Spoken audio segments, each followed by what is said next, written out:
මේ කාලේ වැඩේ මේකයි හරිද? ඔයාලා පාඩම් කරනවනේ. පාඩම් කරන ඒවා පළවෙනිම වතාවට බලනකොට ඉතින් ඉක්මනට අමතක වෙනවා.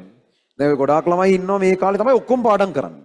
එහෙම පාඩම් කරන ඉතින් ඔක්කොම ඒ වේගෙටම අමතක වෙනවා. ඒ කියන්නේ පාඩම් කරන වාර ගාන ගොඩාක් තීරණාත්මකයි මතක හිටින ඩියුරේෂන්. ඒ කියන්නේ කොච්චර කාලයක් ඔයාගේ ඔළුවේ ඒක රැඳිලා තියෙනවද කියන එක තීරණය වෙන්න පාඩම් කරන වාර ගාන තීරණාත්මකයි. දැන් හිතන්නකෝ එක ළමයෙක් ඉන්නවා කර්මාන්ත 5 පාරක් පාඩම් කරලා තියෙනවා.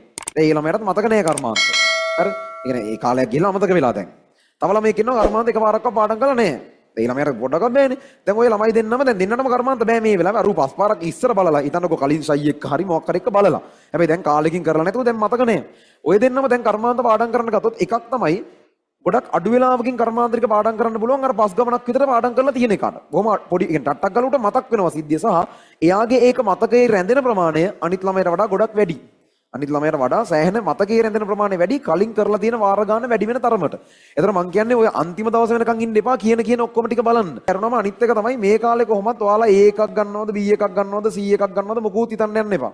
ගොඩක් ළමයි මේ කාලේ කරන වැරද්ද තමයි අර ඒකක් ගන්න බැරි වුණොත් මොකද කරන්නේ? සෙකන්ඩ් සයි තර්ඩ් සයි ළමයින්ට දෙනවා ගිය පාරට වඩා රිසල්ට් අඩු වුණොත් මොකද කරන්නේ? ඒ කියන්නේ ඒක පොදුවේ එන බයක්. ඒ කියන්නේ සෙකන්ඩ් සයි තර්ඩ් සයි ළමයින්ට අන්තිම කාලෙ වෙද්දී හිතනවා ගිය පාර මීට වඩා පුළුවන් වගේ හිතෙන්න ගන්නවා. ඒවා බොරු ඒවා ඔළුවෙන් හැදෙන ඒවා.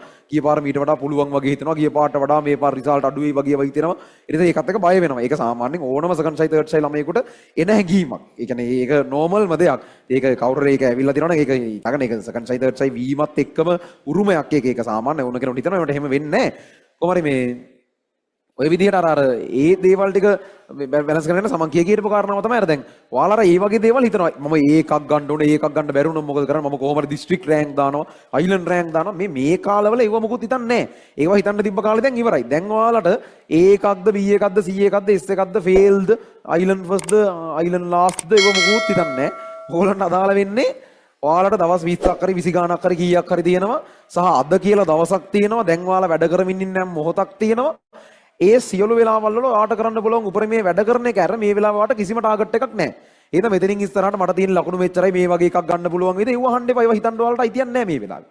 ඔයාලට මේ වෙලාවේ කරන්න තියෙන එකම දේ තමයි අද දවසේ හෝ දැන් මෙතන වැඩ කරමින් ඉන්නවා කියන්නකෝ. දැන් ඒ කියන්නේ තනියෙන් වැඩ කරන වෙලාවක් හිතන්නකෝ. ඔයා තනියෙන් වැඩ කරමින් ඉන්න යම් පැය භාගයක් කියන්නේ විතරක් හිතන්න. ගොඩාක් පැය 5ක් මං වැඩ කරනවා වගේ එහෙම හිතලා පටන් ගන්න එපා. මං පැය භාගයක් වැඩ කරනවා. ඒ පැය භාගය වැඩ කරලා ඉවරනම ඊළඟ පැය භාගය වැඩ කරනවා. එහෙම පැය භාගය පොඩි කොටස් වලට කඩා ගන්න. කඩාගෙන යම් වෙලාවක වැඩ කරන්න ගත්තට පස්සේ ඒ වැඩ කරන පැය භාගයේ කිසිම තප්පරයක්වත් නාස්ති කරන්නේ නැතුව උපරිම වැඩ කරනව හැරුණකොට ඔයාට වෙන අරමුණක් නැහැ. ඒ පැය භාගය ඉවරනම ඊළඟ පැය භාගයේ තප්පරයක්වත් නාස්ති නොකර වැඩ කරනව ඇරෙන්න ඔයාට වෙන අරමුණක් නැහැ. එහෙම තමයි යන්න ඕනේ.